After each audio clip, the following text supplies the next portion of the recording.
Guys, I'm excited. It's a new day. We get to share together. We're going to learn, we're going to grow, and we're going to read. Not one, but 2 books. So get excited. Now, what will we be reading today? Of course, we'll be reading our Super Fudge chapter book. We might even finish it today. Who knows? We'll see. And we'll be reading another surprise book, which I will get to shortly. But before we talk about our first book, let's jump into our riddle. So, today's riddle I think is really fun. It's a little bit tricky, but I know you guys are smart and can handle anything. So, you ready? What has a mouth but never talks, has a bed but never sleeps, and has a head but never weeps? I'll let you guys think about it, and of course, at the end of our video, we will track back and see if you figured it out, which, like I said, I'm sure you will. So, let's get to our first book, and then we'll see what happens. All right, guys, are you ready for our first book? I know I am. I'm excited, and I'm especially excited to read it with you guys because I'm really missing my homework club kiddos, and I'm especially missing our garden days together. We got to do a lot of fun stuff with our garden, and I'm missing it. So, let's read about gardening. This is Nibbles' garden, another green tale. So let's jump into it and hopefully we learn something new. Okay. Nibbles' garden. If there was one thing Nibbles loved almost as much as playing soccer, it was gardening. Nibbles' dandelions were the tastiest in the whole of Dandyville. They even won prizes. But growing prize-winning plants was too much work for just one guinea pig. So, Nibbles was very happy when he met his new neighbor, Posy. Nibbles and Posy worked in the garden together. They also played soccer and went on picnics. Soon, they became best friends. Aw, look at her little garden hat. So cute. One day, Nibbles heard a strange sound coming from his dandelions. Crunch, munch, crunch, munch, crunch, crunch. Oh no. 6 very hairy caterpillars were eating his prize plants. Nibbles didn't know what to do.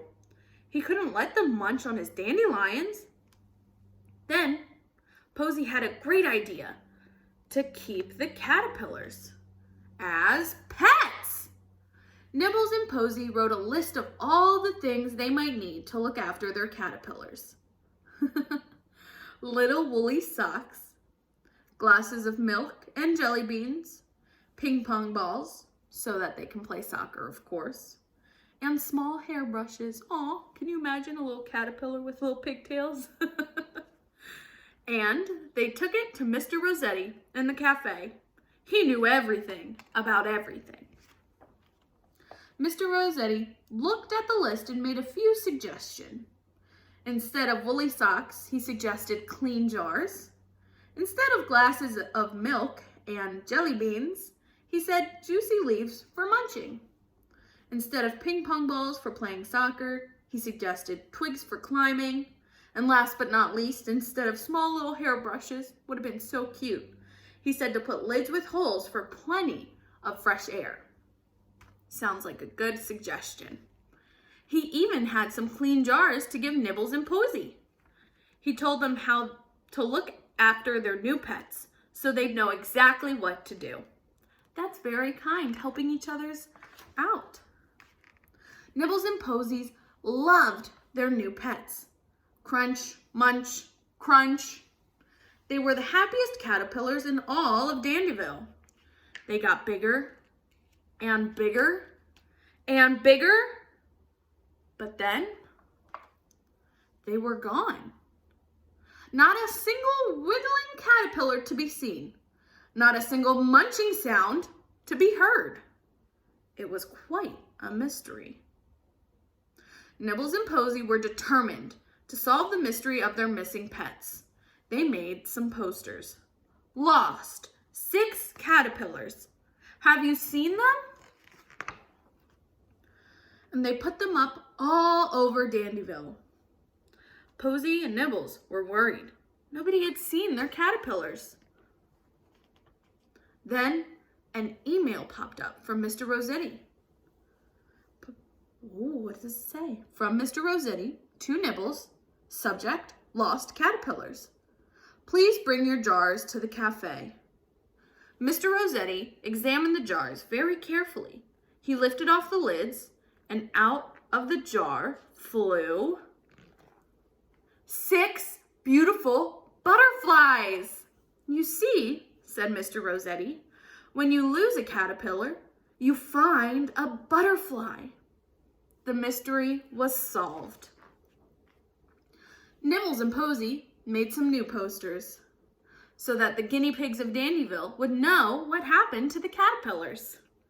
Aw, as you guys can see, they drew them as butterflies. The posters that Nibbles and Posy made were so nice, they hung them up in the Dandyville Art Gallery for everyone to see. That's exciting! As you can see in the background, they've got famous pieces of art, but with little hamsters in there. That's so cute, little guinea pigs. All right, so that is it, guys. That is our book, Nibbles' Garden. I think we learned something about maybe the circle of life, specifically with caterpillars and butterflies, right? Because they are the same. They just go through metamorphosis, and then they come out as butterflies. Super cool. I loved learning this new stuff with you guys. Let's jump right in to our positive action or positive tip of the day. All right, guys. Today's positive action or positive tip is going to focus on something that I think is very important. So, what we're talking about today is our intellectual self and what that part of us needs. Now, before I get into this, it is very important that you guys understand that being smart is not the same as being good in school. You can be smart, but struggle in school. They are absolutely, by no means, the same thing. Some people just get book learning a lot quicker, a lot better, and other people have to work on it more. Just because you're not grasping something doesn't mean you are dumb or stupid. It just means, hey, maybe we have a little bit more work to do.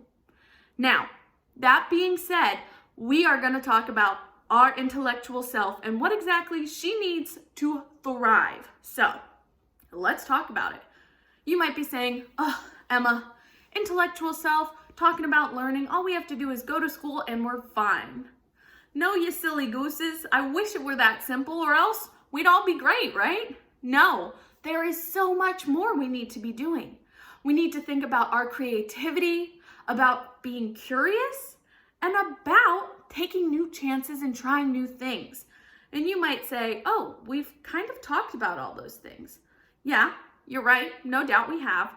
But we have to talk about it in the sense of how it pushes us forward to grow and to learn more. When we're curious, we try and figure something out, right? We might be curious as to, oh, I know right now I'm growing stuff. I have a lot of houseplants.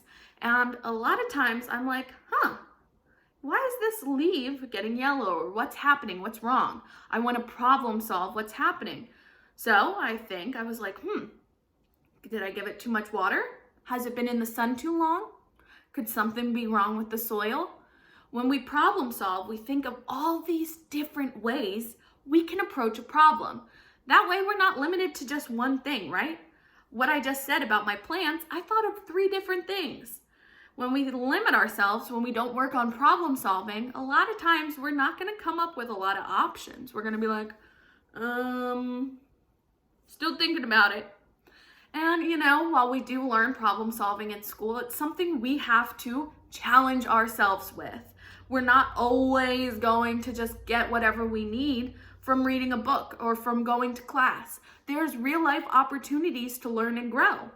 So, what else am I talking about? I'm talking about being creative and how that really helps our brains. Now, a lot of times we can just be like, oh, we're not creative. I'm not creative. I don't want to look silly and make something that people think looks silly. Well, I need you knuckleheads to understand that being creative and trying new things and expressing yourself will never, ever, ever, ever make you be silly or look silly. Not at all. Trying new things makes you bold, expressive, and brave. And doing those things and challenging yourself to do those things makes you smart.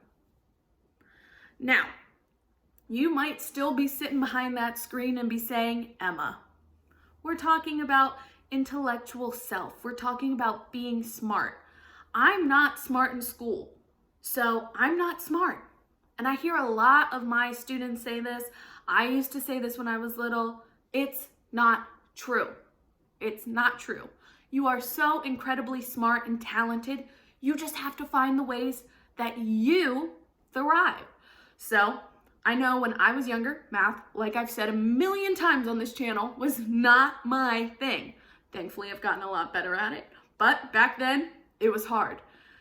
And I worked at it. And I was like, I'm not good at this. I'm not good at school. I'm not really successful how I want to be. I'm not intellectually where I want to be. So I would give up. But then I would take a step back and realize, hey, I'm really good at music. I'm really good at creating things. And that is just as important to know that, hey, I have shortfalls here. I've got some things I need to work on here, but I am exceptional and talented in this other department. And while some folks might say, oh, it's all this or nothing else. You have to be really good at school and nothing else. That's all that matters. While yes, it is so important that we take our schooling seriously because it gives us so many opportunities to grow and to thrive later in life and currently in life. It doesn't matter. But it is so important that you guys do not beat yourselves up if you're not getting what school is putting down. Still try. Go to tutoring. Go online on YouTube, like I've said before, and look up opportunities, different videos to help you learn certain aspects of school. But if things aren't regularly working out, if you're trying your best and putting your best foot forward and school is still very challenging, I want you to know that means absolutely nothing about you. It means that school needs to be doing better for you. Not that you are wrong. All right. So we've talked about a few things. Let me recap real quick. We've talked about curiosity. We've talked about creating. And we've talked about problem solving too, right? And trying new things. These are all things that our intellectual self will benefit from. All right, guys. I know I've just talked a lot about a lot of different things, but no worries. I have so much confidence in you. I know you're going to do great. So let's go. Let's read our second book, Super Fudge. I hope you guys are excited as I am to read our book, Super Fudge, because guess what, guys? We literally don't have much to read left. So I'm excited to continue this story with you all. If you've been following along, you know that Peter has just invited his friend Jimmy down from New York City to meet his best friend from Princeton, Alex. And honestly, things were not going too hot. They were not getting along. I was kind of worried there for a minute. But it all worked out. They teamed up and became best buds, making fun of Peter because Peter has a crush on someone. So let's jump back into our book and see what else we can find out. I don't eat anything with onions, and I don't eat peas either, Daniel said. What else do you have? Nothing, Mom told him. Then I guess I'll have to go home for supper, Daniel said. And I thought I saw Mom smile. After supper, Alex went home to get his sleeping bag, and he and Jimmy both slept on the floor of my room. I wondered why I didn't feel better that the two of them were friends. Just because they liked each other didn't mean they didn't like me, but I had a hard time convincing myself. For the next week, Fudge walked around talking to himself. To most people, he's Fudge Hatcher, a regular boy. Only his trusty mynah bird and his friend Daniel know the truth. Faster than a speeding bullet, more powerful than a locomotive. Do you remember when I was born? He asked me one morning. Yes. Did I really grow inside of Mommy? Yeah.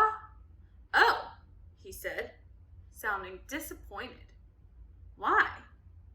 Because if I did grow inside Mommy, then I can't be from another planet. Take it from me, I said. You are definitely from Earth. A few days later, Daniel told Fudge that he had been adopted as a baby. So, Daniel might be from a different planet, Fudge said. Yeah, I thought. That would explain a lot. And he might even be able to fly. Don't count on it, I said. Daniel is my best friend, Fudge said. If it turns out he's from another planet, he's going to take me there to visit. Swell, I told him. Don't hurry back. You're just jealous because you don't have friends who can fly. I don't even have a friend from another planet, I said. Too bad for you, PETA. He took off, flapping his arms and calling, It's a bird. No, it's a plane. All right, on to chapter 10. Santa who? My father signed up for 10 Chinese cooking lessons. He bought a wok, which is a big round pot, and 4 cookbooks. Most nights we would sit in front of the fire, reading. When we finished writing your book, maybe you can open a Chinese restaurant, I suggested. I don't want to open a restaurant, Dad said, thumbing through the A to Z of Chinese cooking. I just mentioned that because Jimmy Fargo's father used to be an actor, and now he's a painter. So I thought maybe you were going from advertising and writing to cooking. No, Dad answered. Cooking will be a hobby for me, not a profession. Oh, I said. Then I added, I like to know what's going on, and sometimes you forget to tell me. Nothing's going on, Dad told me. As he flipped through a couple of pages, then I turned to Mom. What do you think about making this for tomorrow? Stir-fried chicken with green onions, mushrooms, water chestnuts, maybe a touch of ginger. Sounds good to me, Mom said. Coca and animal crackers sounds good to me, Fudge said. He'd been very quiet tonight, stretched out on the floor with a pad of paper and a fat green crayon. Anyone else for coca and animal crackers? Mom asked, getting out of her favorite chair and yawning. Me, I called. Make it unanimous, Dad said. What's unanimous? Fudge asked. It's when everyone agrees, I explained. Everyone agrees, Fudge repeated. That's nice. I like it when everyone agrees. So, what are you so busy drawing? I asked. I'm not drawing. I'm writing. What are you writing then? A letter to Santa. Isn't it a little early, I asked, since we're eating turkey leftovers from Thanksgiving? It's never too early, Fudge said. Where'd you hear that one? I asked. Ha ha ha. From Grandma, he chuckled. I thought so. That makes it unanimous, Fudge said. He didn't get the word right. Hey, Dad, I said. I wish he'd think twice before using big words in front of him. Now he's messing up another one. Messing, Fudge babbled. Must be pretty hard to write a letter when you can't even write, I said to him, chuckling. I can write. Since when? Since I was born. Very funny. Just because you never have seen me write doesn't mean I can't. Right, Dad? Good reasoning, Fudge, Dad said. Let me see that letter. And suddenly, I was wondering if the kid really did know how to write. Maybe he's some kind of genius and my parents don't want me to find out because I'm just a regular kid, I thought. Maybe they already know that he's going to skip first and second grades. Worse yet, maybe he's going to skip all of elementary and wind up in 7th grade next year with me. Worse than that, maybe he's going to be one of those kids who goes off to college at 12. There'll be stories about him in all the news magazines, and people will say to me, Peter Hatcher, that sounds familiar. Are you by any chance related to that child genius Fudge Hatcher? Are you? And then I'll have to admit it. Yeah, he's my little brother. And then they'll scratch their heads and say, wow, too bad some of that didn't rub off on you. And then they'll laugh and walk away. I reached over and I grabbed Fudge's letter, and I looked over it carefully. It's just scribbling, I said, feeling relieved. It is not, Fudge said. Santa's never going to be able to read this, I told him. All right, we'll leave it there because we certainly don't want to interrupt or get into a fight that we can't finish because it seems like there's going to be a disagreement. So, before I say my goodbyes, guys, you know I have to talk about our riddle. And if you guys remember, our riddle today was a little bit tricky. So, let's listen for that answer. Our riddle today was, what has a mouth but never talks, has a bed but never sleeps, and has a head but never weeps? Did you figure it out? All right, guys, I'm about to spill the beans. Are you ready? It's a river. Get it? Because it's got a mouth of the river, it's got a river bed, there's a head of the river. I knew that one would be a little tricky, but like I said, we are here to learn, and we just learned some new things about a river. So, great job, guys. I'm proud of you. Let's all meet back here tomorrow. I'll see you guys then. Bye. Thank you for watching.